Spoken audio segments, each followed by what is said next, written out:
जय हिंद मेरे सेठ सैनियों, और आप सभी का स्वागत है प्रीतम एकेडमी परिवार में। और मैं हूं पंकज कुमार।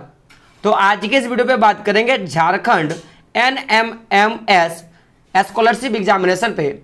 और झारखंड सरकार ने NMMS के लिए जो पूरी की पूरी गाइडलाइंस है, या मैं यूं कहूं नोटिस जो है जारी कर दिया। तो आज के वीडियो पे बात करेंगे कि आखिर कब आप ऑनलाइन करोगे, आपकी क्या एग्जाम पैटर्न रहेगी, और साथ ही साथ आपका एग्जाम कब होगा, और कितने रुपया जो है एनएमएस के माध्यम से आपको दिया जाएगा, और किस किस क्लास के बच्चों को दिया जाएगा। इन सारे बातों पे आज हम लोग डिस्कस करेंगे। तो बात करते हैं एकदम मेजर पॉइंट पे। तो आपको पता होगा एनएमएमएस का जो अर्थ होता है, अगर मैं हिंदी में बात करूं तो देख सकते हो राष्ट्रीय साधन सम मेधा छात्रवृत्ति योजना। और ये योजना कब की है? तो 2023-24 के लिए योजना है। और आपको पता ही होगा कि जो एनएमएस का जो फॉर्म होता है वो कक्षा 8वीं के जो अध्ययनरत या तो छात्र यानी छात्राएं, यानी कि जो भी बच्चे हैं कक्षा 8वीं में पढ़ते हैं, वही क्या कर सकते हैं, किसका अप्लाई कर सकते हैं। तो देख सकते हो सीधा न्यूज पे यहाँ क्या कहा है, मैं पूरी की पूरी बात करूंगा। तो देख सकते हो क्या कहा है कि एतद द्वारा सभी क्षेत्र शिक्षा संयुक्त निर्देशक, यानी कि सभी जिला के शिक्षा पदाधिकारी, सभी राज्य या राज्यकृत प्रोजेक्ट एवं गैर सहायता प्राप्त अल्पसंख्यक विद्यालय के प्रधानाध्यापक या प्रधानाध्यापिका तथा कक्षा 8वीं में अध्ययनरत छात्रों को सूचित किया जाता है कि राष्ट्रीय साधन सम मेधा छात्रवृत्ति योजना परीक्षा सत्र 2023-24 का आयोजन दिनांक 17/12/2023 को किया जाना है। यानी कि आपका जो परीक्षा का जो आयोजन है वो 17/12 को किया जाएगा, यहाँ पे आप देख सकते हो। और इस परीक्षा हेतु जो आपका आवेदन होगा वो पूरा का पूरा ऑनलाइन माध्यम से किया जाएगा। यानी कि मोड ऑफ में अगर एप्लीकेशन का बात करूं तो पूरा का पूरा आपको ऑनलाइन होगा। यानी कि जो एग्जामिनेशन आपका जो होगा सो होगा, लेकिन बात क्या है यहाँ पे कि आपका जो आवेदन होगा, यानी कि आप इस परीक्षा के लिए जो आवेदन करोगे तो वो क्या करोगे, ऑनलाइन माध्यम से करने वाले हो। तो बात करेंगे कि आप आखिर ये आवेदन कहां से कर सकते हो, इन सारी चीजों के बारे में बात करेंगे। लेकिन बात करते हैं कि सबसे पहले कि आपको इस परीक्षा में पास होने के बाद सरकार कितनी पैसे देने वाली है। तो स्कूली एवं साक्षरता मंत्रालय भारत सरकार द्वारा राष्ट्रीय साधन सम मेधा छात्रवृत्ति योजना NMMS के अंतर्गत चयनित छात्रों को NSP पोर्टल द्वारा DBT के माध्यम से, यानी कि डायरेक्ट बेनिफिट ट्रांजैक्शन जिसको हम लोग बोलते हैं, के माध्यम से वर्ग 9वीं से लेकर 12वीं तक जो है प्रति वर्ष जो है 12,000 रुपया प्रदान की जाएगी। यानी कि जो भी बच्चे इस परीक्षा में पास होते हैं, छात्रवृत्ति परीक्षा में, उन सभी बच्चों को NSP पोर्टल के द्वारा DBT के माध्यम से, यानी कि सीधा आपके बैंक के खाते में क्या कर दिया जाएगा, 12,000 रुपया भेज दिया जाएगा। तो अब सवाल कि अगर आप कक्षा 8 पे हो और आप 8 पे पास करते हो, ये जो परीक्षा का जो पैसा है वो आपको 4 सालों तक मिलेगा। यानी कि 9th 10th और 11 और साथ में आपको 12 तक की पढ़ाई के लिए परीक्षा जो है मिलेगा। प्रत्येक साल 12,000 रुपया महीना मिलेगा।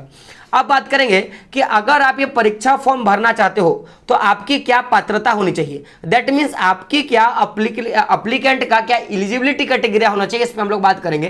तो सबसे पहले देख सकते हो क्या लगे, राज्य के अंतर्गत जो भी अवस्थित, चाहे वो राजकीय विद्यालय हो या राज्यकृत विद्यालय या प्रोजेक्ट विद्यालय या अल्पसंख्यक विद्यालय में नामांकन एवं अध्ययनरत वैसे छात्राएं जो राष्ट्रीय साधन सम मेधा छात्रवृत्ति योजना परीक्षा 2023-24 में सम्मिलित होंगे, उनकी पात्रता क्या होनी चाहिए। सबसे पहले देख सकते हो इन्होंने क्या कहा कि शैक्षणिक सत्र 22-23 में 55% अंक के साथ 7वीं कक्षा में उत्तीर्ण हो।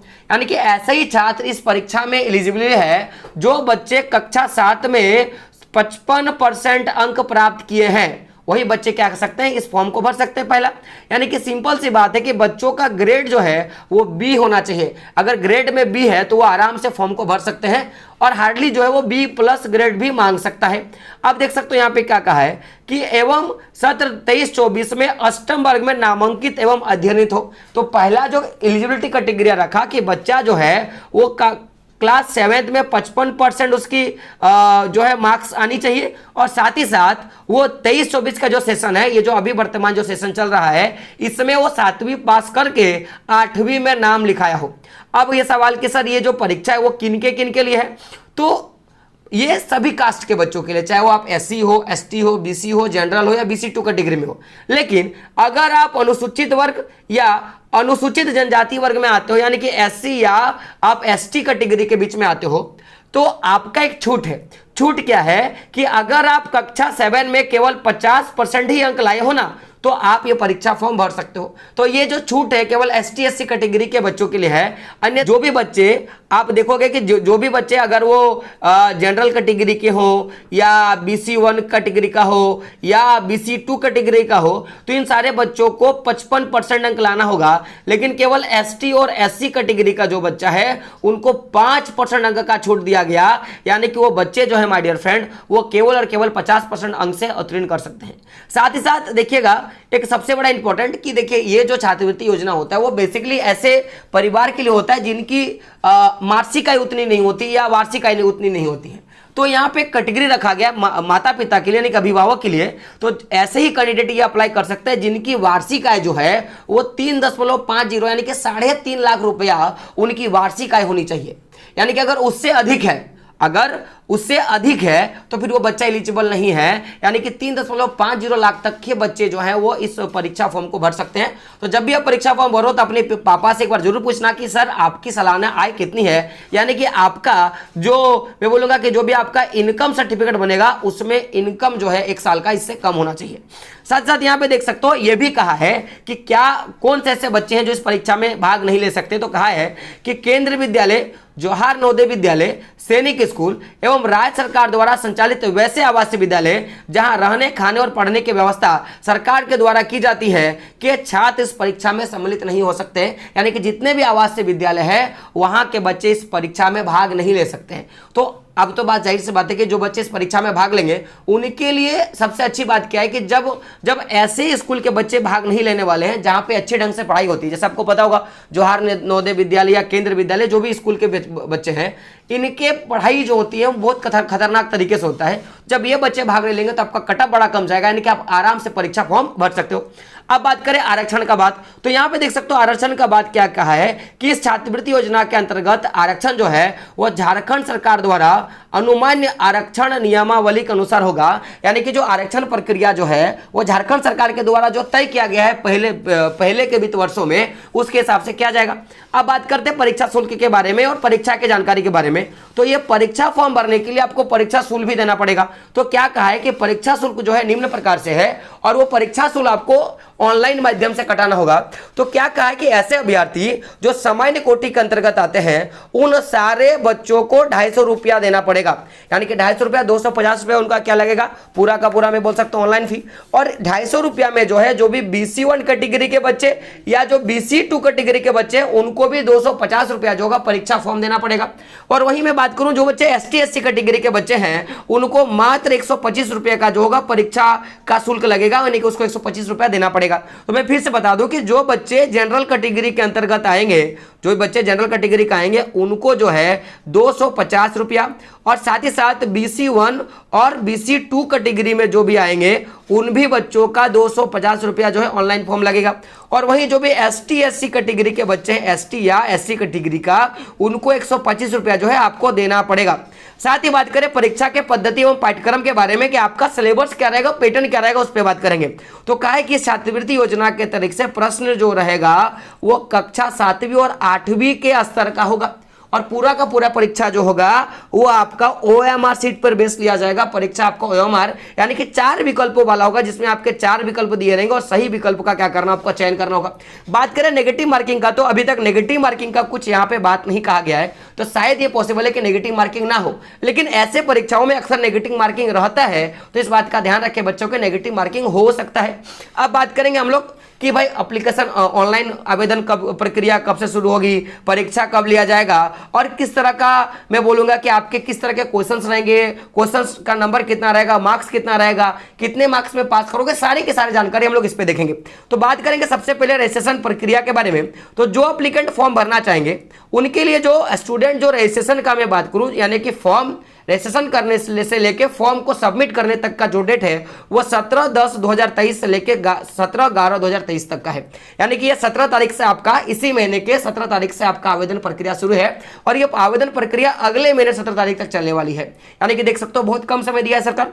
वही बात किया जाए, जैसे आप आवेदन कर लोगे तो आप वास्तव में जिस स्कूल से पढ़ रहे हो उस स्कूल के लिए मान्यता प्राप्त है नहीं, या आपने 55% लाया है कि नहीं, अगर आप ST SC कैटेगरी के हो तो आपने 50% लाया है कि नहीं। इन सारे बातों को देखकर जो DEO है यानी कि डिस्ट्रिक्ट एजुकेशन ऑफिसर जो है वो आपका जो मैं बोलूंगा कि जो आपने रजिस्ट्रेशन करा, जो आपने फॉर्म भरा, उस फॉर्म का क्या करेगा, अप्रूवल देगा। और अप्रूवल का डेट रखा है 19/10/23 से लेके 18/11/23 तक, यानी कि आपका जैसे फॉर्म भरोगे तो फॉर्म भरना 17 तारीख से फॉर्म भर दिए तो 2 दिन के बाद से आपका क्या होगा, अप्रूवल चालू हो जाएगा।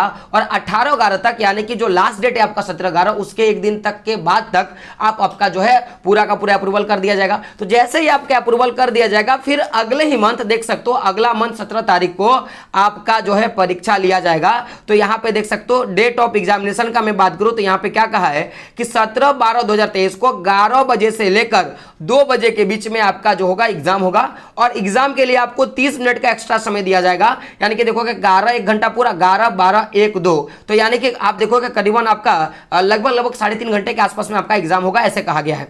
अब बात करेंगे क्वेश्चन ऑफ टाइप का, जो सबसे बड़ा इंपॉर्टेंट है, जो बच्चे पूछते हैं कि सर टाइप्स ऑफ क्वेश्चन बताइए या टेस्ट टाइप का बताइए। तो देखिए 2 तरह के पेपर का एग्जाम होगा, एक आपका पेपर होगा मेट और दूसरा पेपर आपका क्या होगा, सेट। एक होगा मेट, दूसरा क्या होगा, सेट। तो जो मेट पेपर होगा उसमें मेंटल एबिलिटी टेस्ट के क्वेश्चन पूछे जाएंगे, जस्ट लाइक रीजनिंग के क्वेश्चन पूछे जाएंगे। और एक आपका होता है सेट, जिसमें आपके क्लास का जो कि आपने देखा परीक्षा का लेवल क्या था, 7वीं से लेके 8वीं कक्षा के जो भी क्वेश्चन है वो पूछे जाएंगे। तो यानी कि आपके जो लिटरेचर बुक का है, जैसे आपका साइंस हो गया, जैसे आपका मैथ हो गया, है ना, वहां SST हो गया आपका, तो वहां से आपके क्वेश्चन जो है पूछे जाएंगे।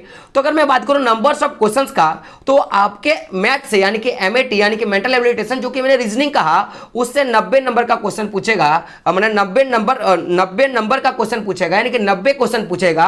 और वही बात किया जाए सेट का, जो कि मैंने बोला कि आपके क्लास का मैथ, साइंस और SST का, उसमें भी 90 क्वेश्चन पूछा जाएगा।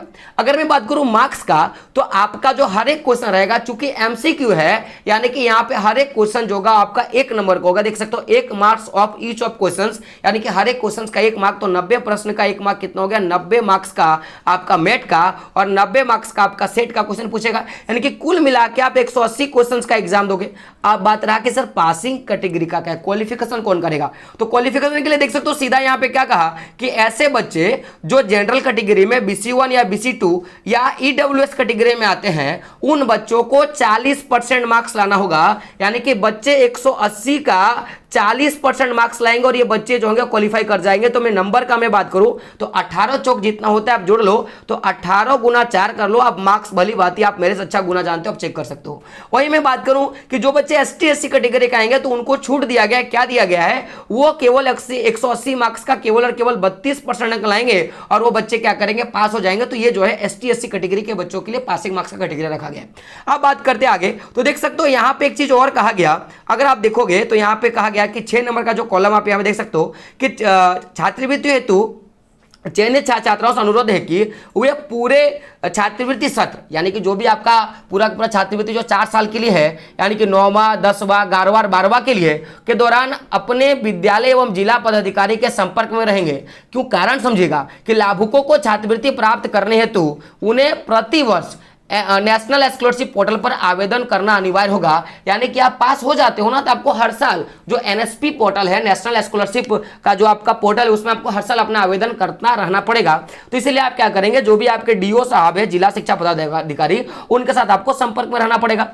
वहीं बात करेंगे कि ऐसा मान लो कि कोई छात्र ऐसा होगा जो नहीं है या उनको पता नहीं और वो आवेदन नहीं कर पाता, तो उनका क्या होगा। तो क्या कहा है, देख सकते हो कि आवेदन नहीं करने की स्थिति में उन्हें इस योजना का लाभ नहीं मिल पाएगा, या एवं ऐसे छात्र जो छात्रवृत्ति से वंचित हो जाएंगे। यानी कि जो अगले साल जैसे क्लास 9 जाओगे, तो अगर आप NSP पोर्टल पे अपना रजिस्ट्रेशन नहीं करा पाए तो आप जो है परीक्षा से वंचित हो, परीक्षा तो पास कर गए लेकिन आपको परीक्षा का जो है छात्रवृत्ति नहीं दे पाएगा। इसके लिए इसीलिए सीधा कह दिया कि इसलिए जो पारिषद जिम्मेदार नहीं है, इसके लिए स्टूडेंट जिम्मेदार होगा।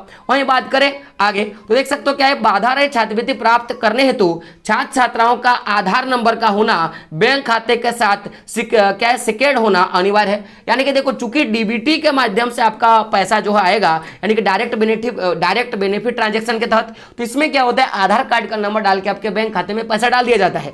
तो जिन बच्चों का आधार संख्या खाते से नहीं जुड़ा है, मैं ऐसे छात्रों को मैं अनुरोध करूंगा कि सबसे पहले आप अपने खाते का नंबर जोड़ कर ले। साथ ही क्या छात्र छात्राओं के आधार नंबर नहीं होने की स्थिति में विद्यालय प्रधाना से अनुरोध किया जाएगा छात्र छात्रों का आधार बनवाए और उनका जो है जोड़ने का काम करे, यह भी कहा गया है। आगे देख सकते हो क्या है कि असुविधा की स्थिति में, किसी भी प्रकार की असुविधा की स्थिति में झारखंड अधिविद्य परिषद रांची झारखंड के छात्रवृत्ति कोषागार के टेलीफोन नंबर देख सकते हो, आप संपर्क कर सकते हो और अपनी संपूर्ण जानकारी आप ले सकते हो। तो मैंने जो भी इंपॉर्टेंट डिटेल्स था मैंने आपको बता दिया। अब इसका एक फुल इंफॉर्मेशन वाला वीडियो आपको मिल जाएगा जिसमें हम लोग A to Z सारे बातों पे बात करेंगे, किस तरह से आप तैयारी कर सकते हो, कहां से आपको तैयारी करना है, इसका बुक क्या है, सारे बातों पे डिस्कस करेंगे। और आपको सबसे पहले क्या करना है, अगर वो वाला वीडियो चाहिए तो सबसे पहले इस वीडियो को आप देखें, अपने दोस्तों तक शेयर करें, चैनल को सब्सक्राइब करें, क्योंकि जैसे वो वीडियो आएगा आपको जानकारी मिल जाएगा कि आपको कैसे क्या करना है, स्टेप बाय स्टेप क्या डॉक्यूमेंट्स लगेगा, क्या डॉक्यूमेंट्स नहीं लगेगा, सारी जानकारी हम लोग उस वीडियो पे डिटेल्स से जानकारी लेंगे। तो आपको क्या करना है, चैनल के साथ बने रहना है और वीडियो को शेयर करना है और चैनल को क्या करना है, सब्सक्राइब करना है। दोस्तों मिलते हैं अगले वीडियो में, तब तक के लिए जय हिंद, जय भारत और आपका दिन शुभ हो।